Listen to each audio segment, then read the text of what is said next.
माता की। मैं सर्वप्रथम इस बस्ती की धरती पर उपस्थित समस्त बड़े बुजुर्गों को के चरणों में सादर प्रणाम करता हूं। हमारे पास में बैठी हमारी बड़ी बहन जी, उनको प्रणाम करता हूं। आप सभी लोगों का मैं वंदन करता हूं, अभिनंदन करता हूं और सादर नमन करता हूं।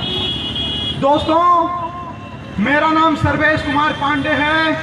मैं बहराइच की धरती से चल करके बस्ती की धरती पर आया हूं। इस धरती पर आया हूं तो इस धरती पर कोई निजी स्वार्थ लेकर के नहीं आया हूं। एमपी एमएलए विधायकी का चुनाव लड़ने के लिए वोट मांगने नहीं आया हूं, बल्कि आपको आपके स्वाभिमान के लिए जगाने के लिए आया हूं। आज इस देश में मैं देख रहा हूं जो छद्म राजनीति चल रही है, सवर्णों को जड़मूल से मिटाने की, उस राजनीति को करारा जवाब देने के लिए आया हूं। और मेरी एक चाह है कि मेरे सीने में ना सही तेरे सीने में ही सही हो कहीं पर आग, लेकिन आग जलनी चाहिए। ये आग जलाने के लिए आया हूं, ये आग जगाने के लिए आया हूं। आज इस देश में सुप्रीम कोर्ट का फैसला आता है कि अगर किसी व्यक्ति के ऊपर SC/ST एक्ट लगेगा, 7 दिन के अंदर एक जांच होगी, जांच के बाद गिरफ्तार किया जाएगा। लेकिन मैंने कुछ नेताओं को देखा है कि जो अपने आप को रामविलास पासवान और मायावती से भी आगे निकालना चाह रहे हैं, वो उस कानून के खिलाफ जाकर के कानून ले आते हैं। उनके अंदर क्षमता नहीं होती कि वो राम मंदिर पर कानून ला पाए।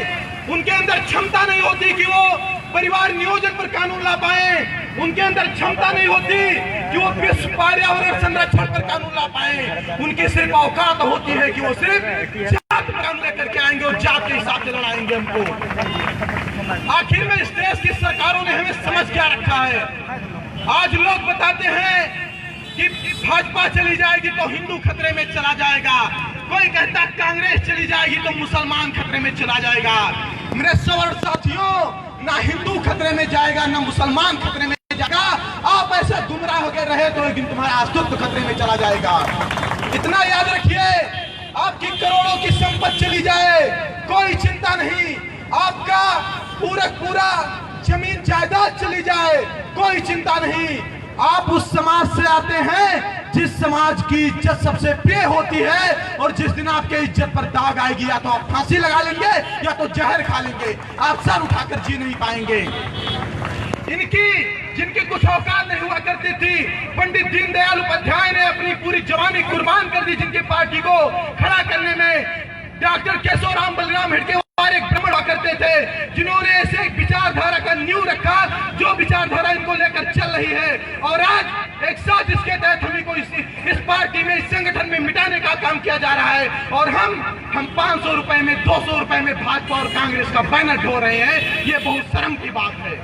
आखिर में आप लग रहा है कि अपने DNA को भूल गए हैं। आप ये जो हमको आपको डराते हैं कि हमारे देश में मुसलमानों का कब्जा हो जाएगा, इनका कब्जा हो जाएगा, उनका कब्जा हो जाएगा, तो एक बात बता दूं, इस देश का हिंदू तब नहीं खत्म हुआ जब बाबर और अकबर जैसे राजा राज किया करते थे। तो अब तो संविधान लागू है, लोकतंत्र है, अब हिंदुत्व को कौन खत्म करेगा? सिर्फ हिंदुत्व के नाम पर आपको डरा करके, आपको बिखरा करके, आपकी वोट लेने के लिए राजनीति करते हैं। इस देश में जब वोट देना होता है तो हम हिंदू होते हैं, जब वोट देना होता है तो हम हिंदू होते हैं। और जैसे इस देश में योजनाएं आती हैं, हम सवर्ण, पिछड़े, अनुसूचित जात, अनुसूचित जनजातियों में बढ़ जाते हैं। आज जो लोग कहते हैं कि धर्म खतरे में है, उनसे पूछना चाहूंगा, मैं BA फाइनल ईयर का विद्यार्थी सर्वेश कुमार अगर लगाता तो मेरा 5000 स्कॉलरशिप आ जाता, लेकिन टाइटल सर्वेश पांडे लगी थी, इसीलिए मेरा 5000 स्कॉलरशिप नहीं आ पाई। आज जो कहते हैं कि हमने देश को बचाया, कुछ लोग नारा भी देते हैं, हम इस देश के मूल निवासी हैं, हमारा देश पर अधिकार है, सवर्ण इस देश का रहने वाला नहीं है, सवर्ण का DNA जो है यूरेसी है, सवर्ण विदेश से आया है। मैं खैरातियों को, उन भिखारियों को एक चैलेंज देना चाहता हूं, एक चेतावनी देना चाहता हूं, बात बताना चाहूं कि जब आजादी की पहली लड़ाई के लिए मंगल पांडे गोली चला रहे थे और आजादी की आखिरी लड़ाई में आजाद हिंद फौज का गठन सुभाष चंद्र बोस जी कर रहे थे, वो निवासी कहाँ चले गए थे जो आज अपने आप को मूल निवासी बताते हैं। मैं इस मंच से खुलकर बोलता हूँ, दहाड़ कर बोलता हूँ, चिल्ला कर बोलता हूँ, नहीं किसी की डर है, क्योंकि अगर अभिव्यक्ति की आजादी कन्हैया कुमार को है तो सर्वे पांडे को भी अभिव्यक्ति की आजादी है। ये जो कहते हैं कि हमारा देश पर अधिकार है, हमारे बाप दादा ने संविधान दिया, उनको पता नहीं खैरातियों को कि संविधान में मात्र आरक्षण ही अम्बेडकर की देन है और सबका विदेशों का देन है, अलग अलग देशों से लाकर के थोपा गया हमारे ऊपर। हम भारत देश के रहने वाले हैं, लेकिन इस संविधान को उठाकर देख लीजिए, कोई भी चीज भारतीय समाज से रिलेटेड हो तो आप बताइए हमें। हम आज भी वो क्षमता रखते हैं, वो पावर रखते हैं, कहते हैं कि हमारी संख्या कम है। एक बात कहना चाहूंगा, जंगल में शेरों की संख्या कम होती है, लेकिन शेर ही राजा होता है, गीदड़ राजा नहीं होता। आपका डीएनए महाराणा प्रताप का है, आपका डीएनए राणा सांगा का है, आपका डीएनए परशुराम का है। आप किस भूल में भूल कर बैठ गए हो? ये चंद खैराती जीत जाएंगे? आज शर्म की बात है कि जो मंगल पांडे गोली खाए, चंद्रशेखर आजाद तिवारी गोली खाए, भगत सिंह फांसी पर झूल गए, कहीं उनके पार्क नहीं मिलते, कहीं उनके चौक नहीं मिलते। आज क्यों पूरे देश में अंबेडकर पार्क, अंबेडकर चौक बनाए जा रहे हैं? आखिर में क्या योगदान है इन लोगों का? क्यों गुमराह किया जा रहा है? एक साजिश के तहत सवर्णों को मिटाने की कोशिश की जा रही है और सवर्ण भाजपा कांग्रेस का झंडा उठाने में व्यस्त है, मस्त है। ये तुम्हारे लिए ही बहुत ही दुर्दिन की स्थिति है। आज इस देश में एक दलित लड़की के साथ अगर गैंग रेप होता है, देश के प्रधानमंत्री से लेकर गांव के प्रधान तक ढोल पीटने लगते हैं। एक अल्पसंख्यक लड़की के साथ रेप होता है, गांव के प्रधान से लेकर देश के प्रधानमंत्री तक ढोल पीटने लगते हैं। लेकिन इसी उत्तर प्रदेश में 4 ब्राह्मण लड़कियों के साथ रेप हुआ। आखिर में क्यों नहीं सरकार की जुबानें खुली? ठाकुर पुष्पाल सिंह की लड़की सुचिता को इन्हीं दलितों वंचितों ने उनका तेल डालकर जला दिया। सरकारें मौन रही। आखिर में क्या और कब तक और कैसे चलता रहेगा ये? आप लोग कब तक चुप रहोगे? एक बात कहना चाहूंगा, लगा दो आग पानी में शरारत हो तो ऐसी हो, मिटा दो आरक्षण की नीति बगावत हो तो ऐसी हो। ये जो कहते हैं कि हम कुछ नहीं कर पाएंगे, शायद इन्हें परशुराम के फरसे का, महाराणा प्रताप के तलवार का ज्ञान नहीं है कि हम क्या से क्या कर सकते हैं। हमने तो इस देश में 700 साल से राज कर रहे अंग्रेजों और मुगलों को खदेड़ दिया, तो ये चंद खैरातियों की क्या औकात है? जो लोग ये कहते हैं, हमने कुछ लोग उदाहरण भी देते हैं कि सवर्णों ने 5000 वर्षों तक इस देश के दलितों का शोषण किया। भाइयों, सबसे पहले मैं प्राचीन इतिहास का भी विद्यार्थी हूं। रामगुप्त जो था वो निम्न वर्ग से ही आता था, फिर भी वो राजा था।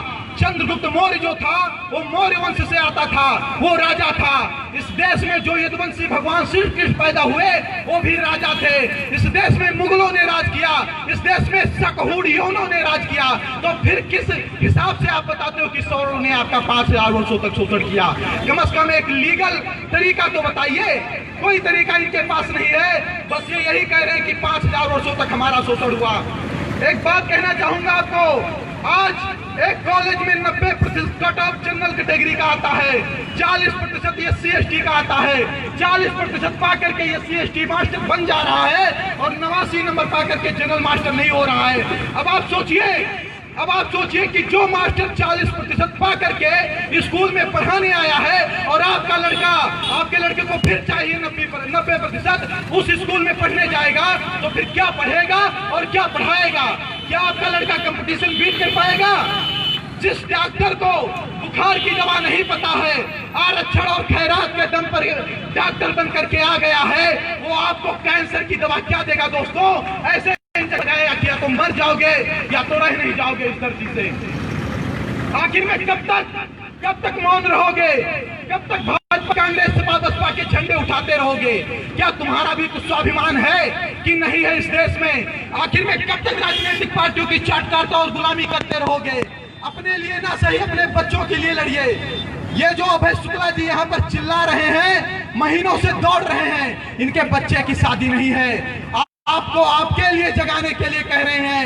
आज कहा दिया गया है कि कोई अगर दलित लड़की की पीछा करता है बुरी नियत से, तो उस दलित लड़की को 1 लाख रुपया दिया जाएगा और उस व्यक्ति को 6 महीने की जेल होगी SC/ST एक्ट के तहत। अब ये बताइए, पीछा करने वाले लड़के को क्या पता कि ये लड़की दलित है कि ये जनरल है? आखिर में क्या सिर्फ उन्हीं का स्वाभिमान है? हमारा स्वाभिमान नहीं है। मैं एक बात और कहना चाहूंगा, ये जो सिर्फ फेसबुक पर डींग हाँकते हैं, जय परशुराम, जय श्री राम, जय महाराणा प्रताप लिखते हैं, दोस्तों फेसबुक से सारी लड़ाइयां नहीं जीती जाती। लड़ाइयां लड़ने के लिए गर्दनें कटवानी पड़ती है, फांसी पर चढ़ना पड़ता है, जवानियां कुर्बान करनी पड़ती है और करना पड़ेगा। आप एक आजादी की लड़ाई तो जीत गए, आपके पूर्वजों ने आपको एक आजादी की लड़ाई जितवा दी, लेकिन ये जो दूसरी गुलामी आरक्षण की चल रही है, काले कानून की चल रही है, इस गुलामी से आपको लड़ना पड़ेगा। अगर नहीं लड़ोगे तो आपसे प्रश्न पूछा जाएगा, क्योंकि इतिहास आज नेहरू गांधी से प्रश्न कर रहा है कि आप जब देश का बंटवारा हो रहा था तो कहां थे? आज यहाँ पर जितने लोग आए हैं, इनको मैं शेर मानता हूँ, क्योंकि असेंबली में बम फोड़ने की क्षमता सिर्फ भगत सिंह के अंदर होती है, सभी के अंदर नहीं होती है। अगर आप ये सोचते हो कि मुट्ठी भर लोग हैं, भारत बहुत बड़ा है, हम कुछ नहीं कर पाएंगे, तो ये भी याद रखिए, जब बड़े परिवर्तन हुए हैं, मुट्ठी भर लोगों ने ही किए हैं। कुछ चंद मंगल पांडे, भगत सिंह पैदा होते हैं और देश का इतिहास बदल देते हैं। दोस्तों, अपने स्वाभिमान के लिए जगिए, अपने बच्चों के लिए जगिए। अभय शुक्ला, सर्वेश पांडे, संतोष पांडे के लिए नहीं, दीनदयाल तिवारी के लिए नहीं, आप अपनी पीढ़ियों के लिए जगिए। आज प्रतापगढ़ में 2 ब्राह्मण लड़कियों को दौड़ा कर मारा जाता है और तब तक उन ब्राह्मण लड़कियों को मारा जाता है दलितों के द्वारा, जब तक वो ब्राह्मण लड़कियां जमीन पर गिर नहीं जाती। क्या आप लोगों का इज्जत स्वाभिमान बचा? अभी आज तुम्हारे घर से तुम्हारी बहन बेटियों को छेड़ा जा रहा है, मारा पीटा जा रहा है, और आप भाजपा जिंदाबाद, कांग्रेस जिंदाबाद कर रहे हो। इतना कान खोलकर सुन लो, ये जो सरकारें बैठी हैं, ये शुद्ध सवर्णद्रोही हैं, आपको मिटाने की साजिश कर रही हैं। कारण है इनका बस नहीं चलता, तो आपको अब तक मिटा देती। 70 साल से कोई एक योजना हो तो आप हमें बता दीजिए कि जो शुद्ध रूप से सवर्णों के लिए लागू की गई हो। कोई है क्या ऐसी योजना जो शुद्ध रूप से सवर्णों के लिए लागू की गई थी? ज्यादा नहीं कहना चाहूंगा क्योंकि समय का अभाव है, थोड़ा समय सभी को देना है। फिर भी जाते जाते एक बात कहना चाहूंगा, ये मत सोचिए और उनको मत देखिए कि जो आज घरों में पौड़े लेटे हैं, बैठे हैं। एक बात बता दूं, आज यहाँ जितने लोग आए हैं, एक बात कहना चाहूंगा, मरेंगे वो भी जो घरों में बिस्तरों पर लेटे हैं, और मरोगे आप भी और हम भी मरेंगे जो यहाँ पर आए हैं। लेकिन फर्क कितना होगा, उनका नाम चंदों में होगा, तुम्हारा नाम पृथ्वीराज चौहान में होगा। एक शब्द 2 पंक्ति कहूंगा, फिर यहाँ से जा रहा हूँ। सवर्ण युवाओं की रगों में क्रांति घोल रहा हूँ मैं, आरक्षण विरोधी सर्वेश कुमार पांडे बोल रहा हूँ मैं। भारत माता की जय, वंदे मातरम। बहुत बहुत धन्यवाद।